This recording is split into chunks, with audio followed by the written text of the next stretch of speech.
মসজিদ আল হারামের ইমাম আব্দুর রহমান আস-সুদাইস রমজানের শেষ 10 দিনের জন্য চমৎকার এক আমলের ফর্মুলা দিয়েছেন।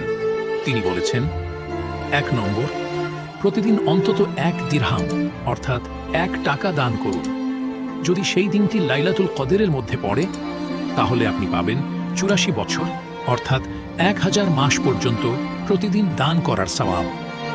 2 নম্বর, প্রতিদিন অন্তত 2 রাকাত নফল সালাত আদায় করুন।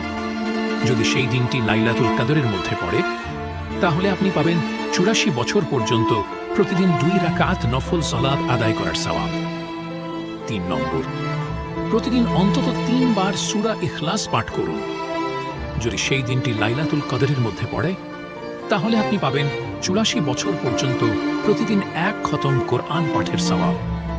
তিনি আরও বলেছেন, এই কথাগুলো মানুষের মাঝে ছড়িয়ে দিন, কারণ রাসূলুল্লাহ সাল্লাল্লাহু আলাইহি ওয়াসাল্লাম বলেছেন, যে ব্যক্তি ভালো কাজের পথ দেখায় সে আমলকারীর সমপরিমাণ সওয়াব পাবে, কিন্তু আমলকারীর সওয়াবে কোনো ঘাটতি হবে না।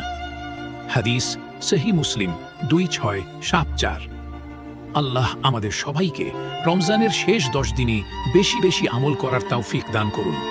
আমিন।